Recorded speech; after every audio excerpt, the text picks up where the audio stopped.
Prys sy naam. Ek groet vanmôre elke dierbare broer suster in die wonderlike naam van ons Here Jesus Christus.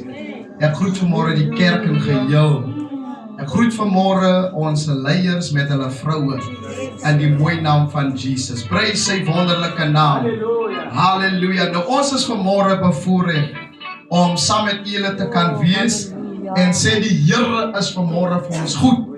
Daar is vanmôre niemand soos die Here nie, maar net hy alleen kan ons vanmôre seën. Ek wil saam met u deel in die boeke van Handelinge hoofstuk 3. Ek gaan lees van 1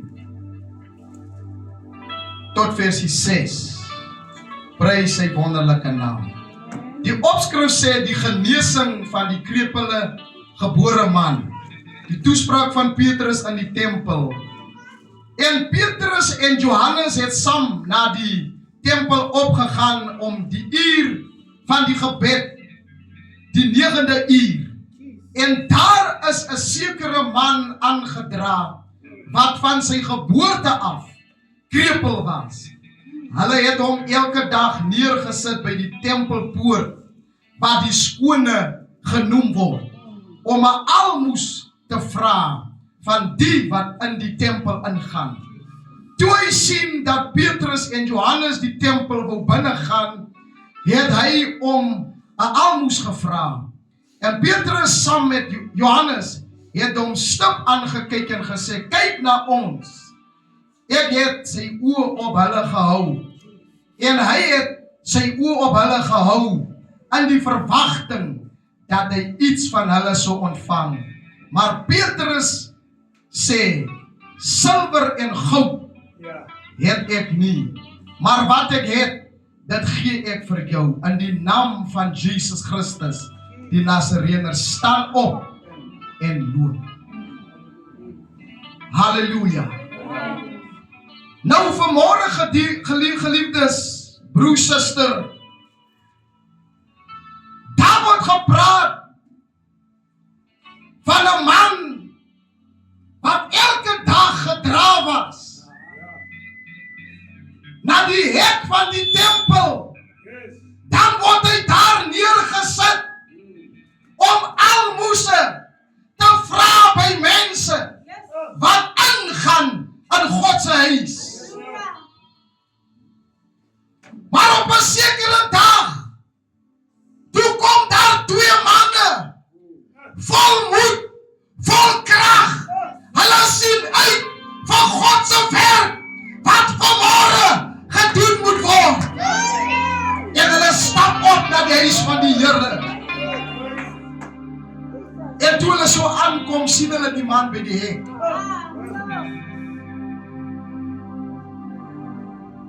En die man vra vir hulle, meneere, het julle nie vir my 'n almoes nie? Die manne kyk mekaar. Die een sê vir die ander een, geld het ek nie op my nie. Die ander een sê dieselfde. En hulle kyk stip na hierdie man.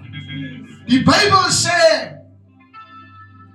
die man kyk na die ander een en hy kyk hom in sy oë. Hy sê vir die man wat krepeel is, meneer, goud en silwer het ek nie, maar wat ons vanmôre het, is die naam van die Here Jesus Christus, die Nasareëner. Ek wil hê jy moet opstaan en jy moet vanmôre staan en jy moet loop. Nou kon vanmôre met iemand praat. Ek noem altyd hierdie woord, ek sê wanneer jy na God se huis toe kom, dan kom jy om genesing te kom ontvang.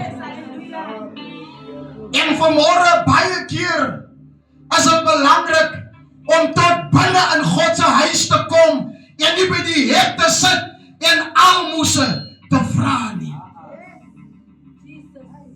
Die Here is vanmôre binnekant in sy tempel. Die genesing is binnekant in sy tempel. En hy het manne en vroue aangestel. Hy sê, en julle sal groter dinge doen as wat ek en my disippels gedoen het. Ek wil vanmôre vir u vra, met wat het jy vanmôre ingestap in God se huis? Wat het jy in jou hand vanmôre? Wat kan jy kom offer in God se huis? Jy wat gekom het om by die poort van die hek te sit van aanbidding, wil jy nie vanmôre inkom om genesing te kom ontvang nie? Die Here is vanmôre in staat. Die Here kan vanmôre jou omstandighede kan hy verander. Die Here kan vanmôre jou lot verander. Halleluja. Hierdie manne kom met die naam van Jesus. Ons sing baie kere die lied, die naam van Jesus as 'n sterk toren. Hierdie naam van Jesus, ons het gehoor Vrydag aand op sy skouers as heerskappy. Halleluja, die koninklike mantel is op sy skouers gesit. En daarom wil ek vanmôre vir iemand sê, jy sal moet inkom, halleluja, in die tempel om 'n volkome genesing